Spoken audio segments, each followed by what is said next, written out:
लाडकी बहीण योजना या योजनेच्या संदर्भात बघा राज्याच्या महिला बालविकास मंत्री अदितीताई तटकरे यांचं स्पष्टीकरण आलेलं आहे। बजेट सत्र संपल्याच्या नंतर त्यांनी म्हणजेच राज्याच्या महिला बालविकास मंत्री अदितीताई तटकरे यांनी मीडियाशी संवाद साधला आणि त्यावेळेस मीडिया प्रतिनिधींनी त्यांना काही प्रश्न पण विचारले। त्याच्यामध्ये खास करून विचारण्यात आलं की 2100 रुपये कधीपासून मिळणार किंवा त्या संदर्भात सरकारची भूमिका काय आहे।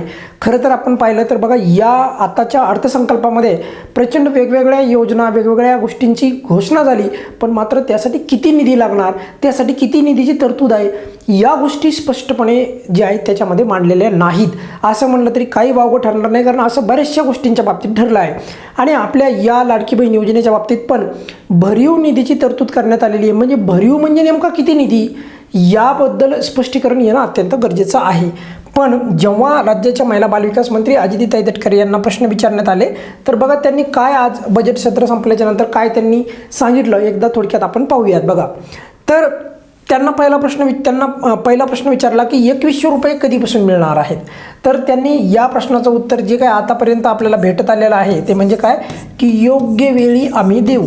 आता योग्य वेळ म्हणजे कोणती इनमेन सरकार असतं 5 वर्ष आणि त्याच्यामध्ये पण योग्य वेळ जी आहे शेवटच्या वर्षी देणार आहेत का हे पण एकदा स्पष्ट सांगायला पाहिजे। कारण की योग्य वेळी म्हणजे नेमकं कधी। आणि दुसरा मुद्दा लाभार्थ्यांचा जो काही याच्यामध्ये जी काही संख्या आहे तर ती पण एका बाजूने आपल्याला कमी होताना दिसत आहे। दुसरं त्यांनी एक महत्त्वाची बाब जी सांगितली बघा ती म्हणजे की 1500 रुपयाचा जो लाभ आहे तर तो चालूच राहणार आहे, त्याच्यामध्ये कुठल्याही प्रकारचा विखंड येणार नाही आणि ती चांगली बाब आहे।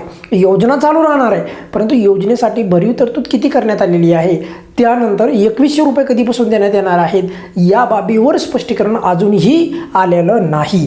त्यानंतर बघा त्यांना काय प्रश्न विचारण्यात आलेले आहेत की लाडकी बहीण योजनेसाठी जे आहे बघा त्यांनी सांगितलं की भरीव तरतूद करण्यात आलेली आहे आणि अशाच प्रकारची शब्दावली जी आहे स्वतः राज्याचे मुख्यमंत्री आणि अर्थमंत्री देवेंद्र फडणवीस साहेब यांनी पण तेच केलेलं आहे की भरीव तरतूद करण्यात आलेली आहे।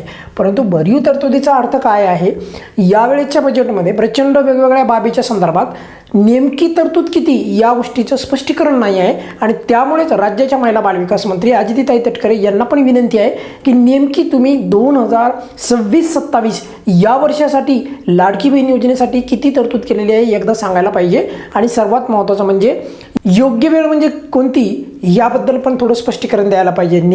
नेहमीप्रमाणे बघा सरकार हे लाडकी बहीण योजनेच्या बाजूनं आहे, लाडक्या बहिणीच्या मागे उभे राहत आहे, त्यामध्ये कोणाच्या मनामध्ये शंका नसायला पाहिजे। पण अजून जर का स्पष्टपणे अजून उभं ठामपणे राहता आलं तर माझ्या मते बरं होईल। पण सध्या तरी तुम्हाला एक क्लिअर झाला असेल की राज्याच्या महिला बालविकास मंत्री त्यांना 2100 रुपयावर प्रश्न विचारला तर त्यावेळेस त्यांनी तेच उत्तर दिलं की योग्य वेळी आम्ही देऊ। आणि याच प्रकारचं उत्तर जे आहे बाकी जे काही लोकप्रतिनिधी असतात त्यांच्याकडनं पण तसंच उत्तर येतं की योग्य वेळी देऊ। तर योग्य वेळ ती काढायला पाहिजे, किंबहुना याऐवजी माझ्या मते जर का एक दुसरा म्हणजे त्याला आपण म्हणूयात पर्याय जर आपण पाहिला तर तो असा राहू शकतो की डायरेक्ट 2100 न देता, डायरेक्ट 2100 रुपये न देता मध्ये जे आहे 1500हून तुम्ही हळूहळू वाढवत न्या ना, 1500च्या ऐवजी तुम्ही 1800 रुपये करा, बरोबर। 1800च्या नंतर हळूहळू वाढवत रक्कम न्या।